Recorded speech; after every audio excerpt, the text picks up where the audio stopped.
জিরে, আর জিরের মধ্যে দিয়ে দেবো এখন আমি পেঁয়াজ। আর এইটা হচ্ছে মটনের রেসিপি হচ্ছে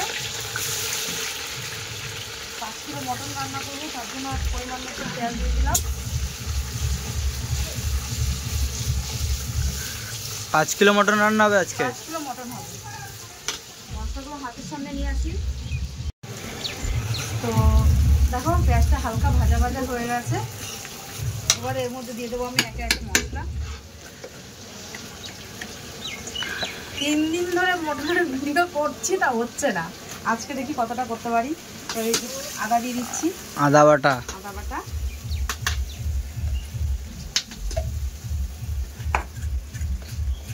এবার দিয়ে দেবো রসুন বাটা, অনেকটা পরিমাণে দিয়ে দিলাম, 2 চামচ দিলে হয়ে যাবে।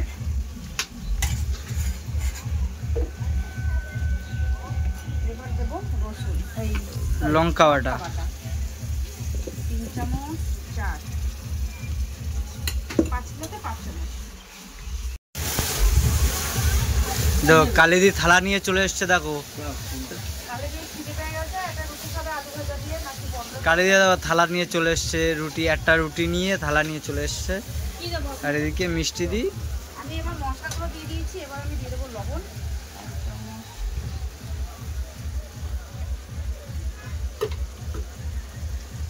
এরপরে কি হলুদ,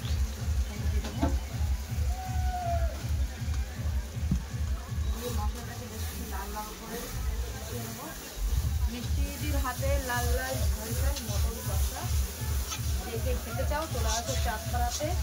চাঁদপাড়া মানেই কালিদির হোটেল। আশা করি কারোর কাছে জিজ্ঞাসা করা লাগবে না, চাঁদপাড়া আসলে কিন্তু স্টেশনে এসে দাঁড়ানে দেখতে পাবে তুমি বড়ের হোটেল।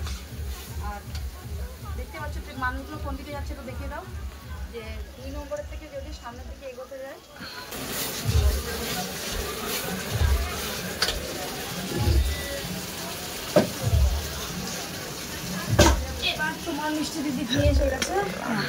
এবার মটনটা নিয়ে চলে এসছে মিষ্টি দিদি।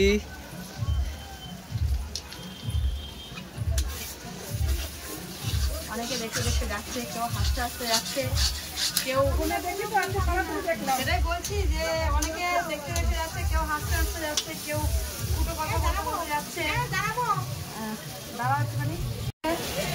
আবার কেউ ভালো বলছে, কেউ মিষ্টি দিদি বলে ডেকে কথা বলছে। তো যাই হোক সব মিলে ভালোই লাগে। আর এই হলো আমাদের মটনের সাইজ, এরকম পিস হবে আমাদের এখানে। মটনগুলো আনলে প্রত্যেকটা পিসই কিন্তু এরকম হবে, কোনোটা ছোট বড় হবে না। মানে ছোট বড় তো অবশ্যই হবে, তার মধ্যেও খারাপ লাগবে না, ভালোই লাগবে। সব থেকে বড় কথা, কেউ খারাপ কমেন্ট করার আগে, যারাই খারাপ কমেন্ট করবে তাদেরকে আমি বলছি, তোমরা একবার অন্তত চাঁদপাড়া এসে আমাদের হাতে এই মটনটা টেস্ট করে দেখো। যদি ভালো লাগে ভালো কমেন্ট করবে, যদি বলো যে না। মটন গুলো সব চলে গেল, এগুলো যাবে তো? সবই যাবে। ও লেগে যাচ্ছে, তাই লেগে যাচ্ছে তো, কাঠের রান্না বুঝোই তো। তো মটনগুলো আমি দিয়ে দিচ্ছি সব।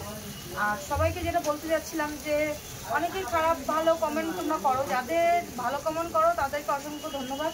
তোমরা কমেন্টগুলো করার জন্য তোমরা এত ভালোবাসা দিয়েছো বলেই কিন্তু আজকে সোশ্যাল মিডিয়ায় আমাদেরকে মানুষ চিনেছে বা এত সম্মান পেয়েছি, মানুষের কাছে ভালোবাসা পেয়েছি। এটা সম্পূর্ণ তোমাদের জন্য।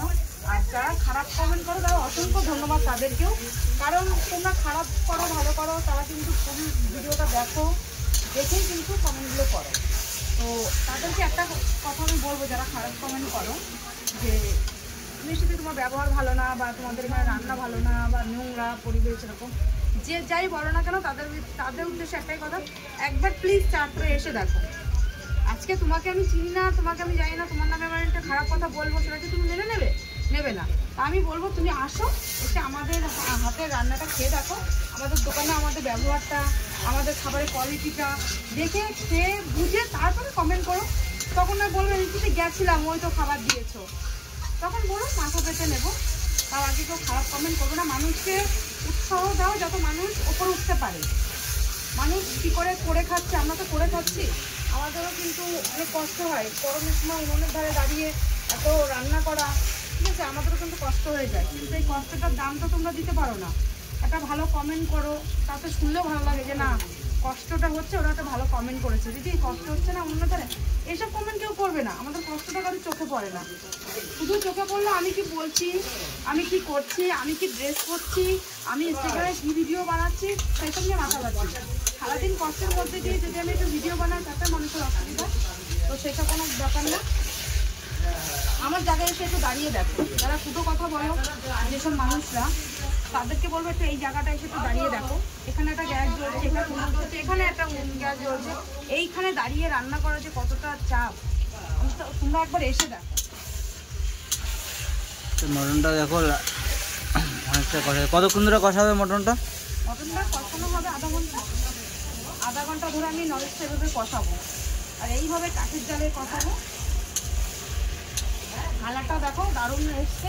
আরও যত মশলাটা কষাবো, মানে বেশি জাল দেওয়া যাবে না, তাহলে আবার মশলাটা পুড়ে যাবে। হালকা হালকা জালে মশলাটা কষাতে হবে।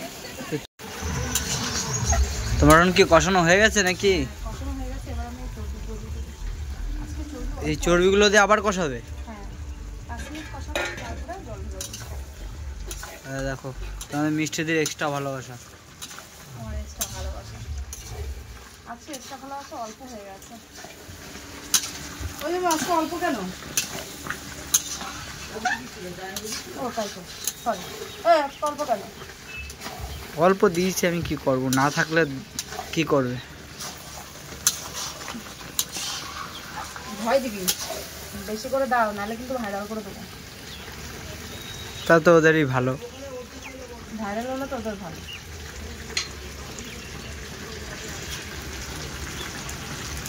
তো কষানো হয়ে গেছে, এবার দিয়ে দিচ্ছে জল, গরম জল।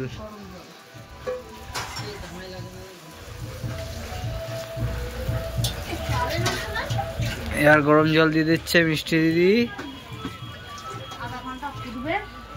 আধা ঘন্টা ফুটবে? প্রায় দেড় ঘন্টা লেগে গেল তো তাহলে। মটন রান্না করতে 1.5 ঘন্টা লেগে গেল। 1.5 ঘন্টা 2 ঘন্টা যতক্ষণ ইচ্ছা ততক্ষণ লাগবে। কষালে আধা ঘন্টা, ঝোল দিয়ে আধা ঘন্টা, তারপর তার আগে তো আরো করেছো। চলো আবার যখন মাংসটা নামানোর সময় আবার দেখাবে। এখন কি মশলা দেবে? যে গরম মশলাটা আমি গরম করে বেটে নিয়েছি মিক্সিতে, এবার তো দিয়ে দাও দেখি।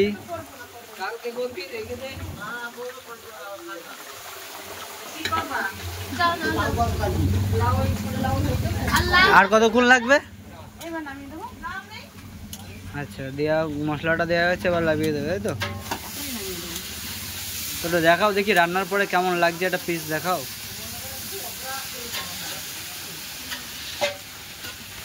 দেখতে পাচ্ছ পুরো একদম 50 থেকে 55 গ্রামের পিস, তার নিচেও হবে না, ওপরেও হবে না।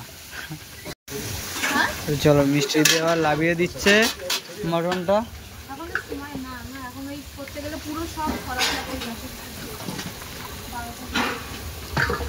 কিলো দুটো গামলাতে কেন?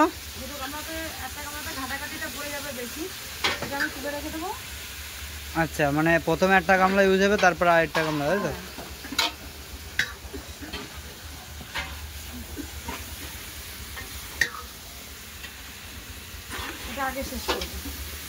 কোনটা আগে যাবে? এই বড় গামলাটা আগে যাবে, তাই তো?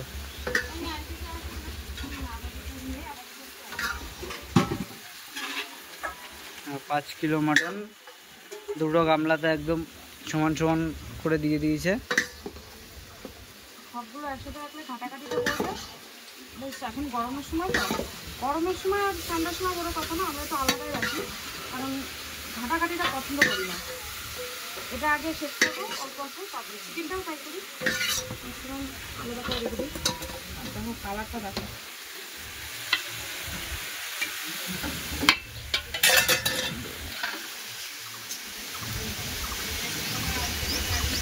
রাখার জায়গা পাচ্ছে না মিষ্টি দিদি, রাখার জায়গা পাচ্ছে।